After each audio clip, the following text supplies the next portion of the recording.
Vikings नाम सुनने में जितना अच्छा लगता है उतना ही क्रूर है। अगर कोई दूसरे तट पे वाइकिंग्स का नाम सुन लेता था तो उनकी रूह कांप जाती थी। लूट के पीछे उनने कई लोगों को मारा है जिनकी कोई आंकड़ा नहीं है। आंधी की तरह आते थे, लूट कर तूफान की तरह चले जाया करते थे। आइए गहराई से जानते हैं उन समुद्री लुटेरों के बारे में। लगभग 800 ईस्वी से 11वीं शताब्दी तक स्कैंडिनेवियाई लोगों की एक बड़ी संख्या ने अपने घरों को छोड़कर कहीं और अपनी किस्मत आजमाना चाहा। इन समुद्री योद्धाओं को सामूहिक रूप से वाइकिंग्स या नॉर्समैन नॉर्थमेन के रूप में जाना जाता है। द्वीपों में तटीय स्थलों, विशेष रूप से अपरिभाषित मठों पर छापा मारना शुरू किया। अगली 3 शताब्दियों में वे ब्रिटेन, यूरोपीय महाद्वीप के अधिकांश हिस्सों के साथ साथ समुद्री डाकुओं, हमलावरों, अपारियों और बसने वालों के साथ साथ आधुनिक रूस, आइसलैंड, ग्रीनलैंड और न्यूफाउंडलैंड के कुछ हिस्सों पर अपनी छाप छोड़ी। किंग नाम स्कैंडिनेवियन से आया था। पुराने नॉर्स शब्द विक, खाड़ी या क्रीक से वाइकिंगर, समुद्री डाकू की जड़ का गठन किया गया था। वाइकिंग्स की कुछ लोकप्रिय धारणाओं के विपरीत, वे वंश को सामान्य वंश या देशभक्ति के संबंधों से नहीं जोड़ते थे और वाइकिंगनेस के किसी विशेष अर्थ से परिभाषित नहीं किया जा सकता था। अधिकांश वाइकिंग्स जिनकी गतिविधियां सबसे अच्छी तरह से जानी जाती हैं, वे अब डेनमार्क, नॉर्वे और स्वीडन के रूप में जाने जाने वाले क्षेत्रों से आते हैं। हालांकि फिनिश, एस्टोनियन और सेमी वाइकिंग्स के ऐतिहासिक रिकॉर्ड में भी उल्लेख है। उनके समान धरातल और उन यूरोपीय लोगों से जिनकी उनमें मुठभेड़ होती थी यह था कि वे विदेश से आए थे, स्थानीय रूप से उनकी सभ्यता के आधार पर नहीं थे और उनमें ईसाई नहीं थे। वाइकिंग को अपने देश से बाहर निकलने का सही कारण अनिश्चित है। कुछ लोगों ने सुझाव दिया है कि वो मातृभूमि की जनसंख्या अधिक होने के कारण ही, लेकिन प्रारंभिक वाइकिंग धन की तलाश में थे न कि भूमि। 8वीं शताब्दी में यूरोप अमीर हो रहा था। इंग्लैंड में कॉन्टिनेंट एंड हेमविक, अब साउथहैम्पटन, लंदन, इप्सविच और यॉर्क जैसे डोरेस्टेड और क्वेंटोविक जैसे व्यापारिक केंद्रों की वृद्धि को बढ़ावा दिया। बहुत अमेजिंग है, लास्ट तक बने रहना। तब तक के लिए वीडियो में नए व्यापारिक बाजारों में स्कैंडिनेवियाई फर्ज अत्यधिक बेशकीमती थे।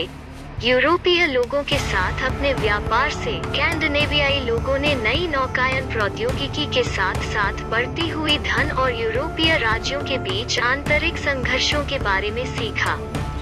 वाइकिंग पूर्ववर्तियों समुद्री डाकू जो बाल्टिक सागर में व्यापारी जहाजों पर शिकार करते थे, इस ज्ञान का उपयोग उत्तरी सागर और उससे आगे अपने भाग्य चाहने वाली गतिविधियों का विस्तार करने के लिए किया। 793 AD में पूर्वोत्तर इंग्लैंड में नॉर्थम्बरलैंड के तट पर लिंडस्टेन मठ पर एक हमले ने वाइकिंग युग की शुरुआत को चिन्हित किया।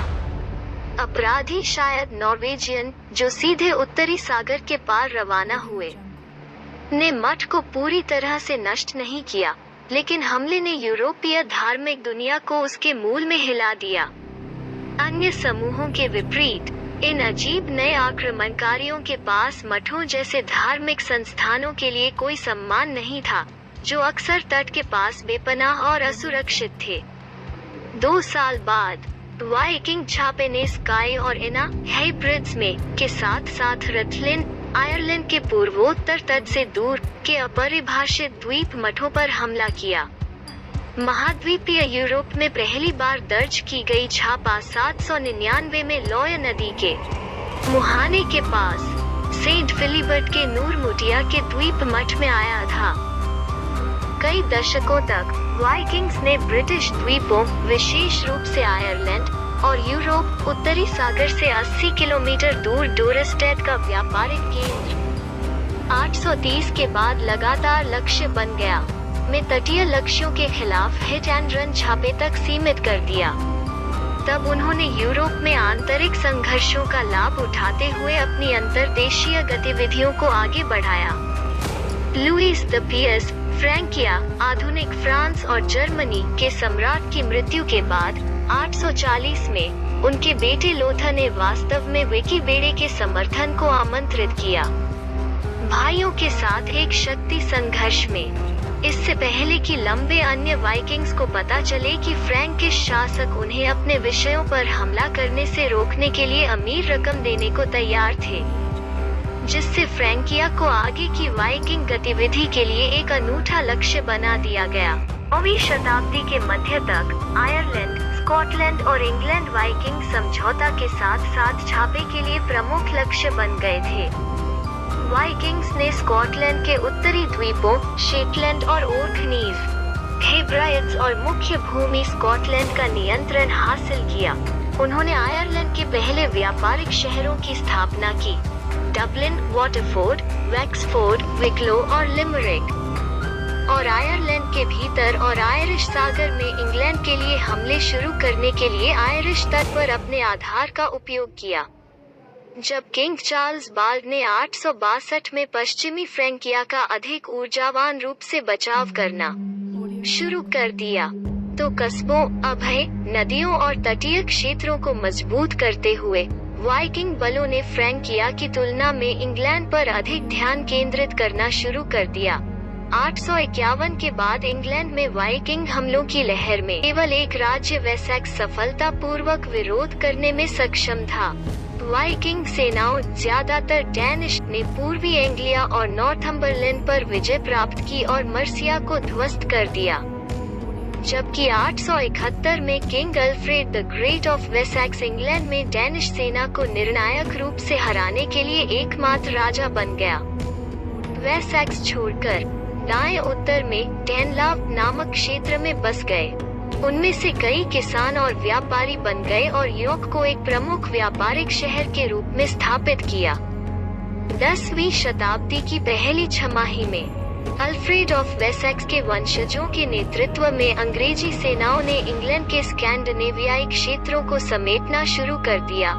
अंतिम स्कैंडिनेवियाई राजा एरिक ब्लैडेक्स को निष्कासित कर दिया गया था और 952 के आसपास मारे गए थे।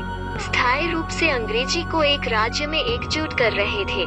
इस बीच विकिंग सेनाएं 9वीं शताब्दी में पूरे यूरोपीय महाद्वीप पर सक्रिय रही और 842 में क्रूरता से नांटेस, फ्रेंच तट पर बर्खास्त कर रही थी और अंतर्देशीय शहरों में पेरिस, लिमोक्स, ऑरलियंस, टूर्स और नीमस पर हमला कर रही थी। 844 में वाइकिंग्स ने सेविले, फिर अरबों द्वारा नियंत्रित पर धावा बोला। 859 में उन्होंने पीसा को लूट लिया। हालांकि एक अरब बेड़े ने उन्हें वापस उत्तर की ओर जाने के रास्ते पर रोक दिया।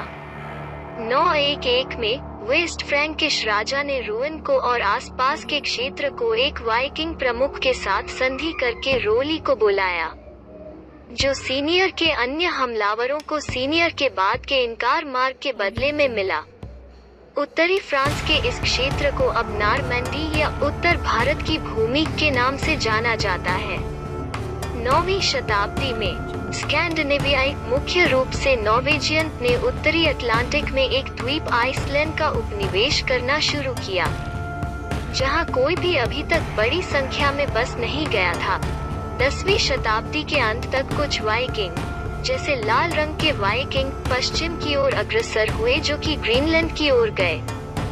बाद में आइसलैंडिक इतिहास के अनुसार ग्रीनलैंड में कुछ शुरुआती वाइकिंग बसने वाले। माना जाता है कि वाइकिंग हीरो लेफ एरिक्सन के बेटे एरिक द रेड के बेटे उत्तरी अमेरिका की खोज और तलाश करने वाले पहले यूरोपीय बन सकते हैं। अपने लैंडिंग स्थान को विनलैंड, वाइनलैंड कहते हुए उन्होंने आधुनिक न्यूफाउंडलैंड में लैंड्स ऑक्स मेडोज में एक अस्थायी समझौता किया। इसके अलावा नई दुनिया में वाइकिंग की मौजूदगी के बहुत कम सबूत हैं, और उन्होंने स्थायी बस्तियों का गठन नहीं किया। एक नए एकीकृत, शक्तिशाली और ईसाईकृत डेनमार्क के राजा के रूप में हैरोल्ड ब्लूटूथ के मध्य 10वीं शताब्दी के शासनकाल ने दूसरी वाइकिंग उम्र की शुरुआत को चिन्हित किया। बड़े पैमाने पर छापे, अक्सर शाही नेताओं द्वारा आयोजित, यूरोप और विशेष रूप से इंग्लैंड के तटों पर पहुंचे, जहां अल्फ्रेड महान से उत्तरी राजाओं की कतार लड़खड़ा रही थी। हेरल्ड के विद्रोही बेटे स्वेन फोबर्ड ने 991 में इंग्लैंड में शुरू होने वाले वाइकिंग छापे का नेतृत्व किया और 1013 में पूरे राज्य को जीतकर राजा एथेल को निर्वासन में भेज दिया। अगले साल स्वेन की मृत्यु हो गई, जिससे उनके बेटे नॉट या कैन्यूट ने उत्तरी सागर पर एक स्कैंडिनेवियाई साम्राज्य इंग्लैंड, डेनमार्क और नॉर्वे को मिलाकर पर शासन किया। नुट की मृत्यु के बाद उनके 2 बेटों ने उन्हें सफल किया, लेकिन दोनों 1042 से मृत हो गए और एडवर्ड द कन्फेसर, पिछले गैर दानिश राजा के बेटे, निर्वासन से लौट आए और डैन से अंग्रेजी सिंहासन हासिल कर लिया। 1066 में उनकी मृत्यु बिना वारिस के बाद एडवर्ड के सबसे शक्तिशाली रईस के बेटे हेरोल्ड गॉडवियन ने सिंहासन पर दावा किया। हेरोल्ड की सेना नॉर्वे के अंतिम महान वाइकिंग किंग हारल्ड हॉडाडा के नेतृत्व में न्यूयॉर्क के पास स्टैमफोर्ड पुल पर आक्रमण को परास्त करने में सफल रही, लेकिन कुछ ही सप्ताह बाद विलियम डेरे की ड्यूक खुद उत्तरी फ्रांस में स्कैंडिनेविया के वंशज की सेना पर गिर पड़ी। सन 1066 में क्रिसमस के दिन इंग्लैंड के सम्राट विलियम ने डेनमार्क की भावी चुनौतियों के खिलाफ ताज को बनाए रखने में कामयाब रहे। इंग्लैंड में 1066 की घटनाओं ने वाइकिंग युग के अंत को प्रभावी रूप से चिन्हित किया।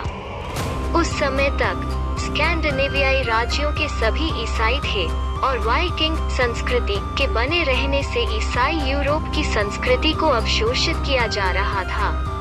आज वाइकिंग विरासत के संकेत ज्यादातर स्कैंडिनेवियाई मूल में पाए जा सकते हैं, जिसमें वे उत्तरी इंग्लैंड, स्कॉटलैंड और रूस सहित कुछ शब्दावली और स्थान नाम शामिल हैं। आइसलैंड में वाइकिंग्स ने साहित्य का एक व्यापक शरीर छोड़ दिया। आइसलैंडिक सागा, जिसमें उन्होंने अपने शानदार अतीत की सबसे बड़ी जीत का जश्न मनाया। आपको वीडियो कैसी लगी? वीडियो अच्छी लगी हो तो लाइक करना, सब्सक्राइब करना और अपने दोस्तों के साथ शेयर करना और कमेंट डाउन कर देना कि हमें किस वीडियो पे ज्यादा काम करना चाहिए और आपको वीडियो कैसी लगी। Hey y'all, come look at this.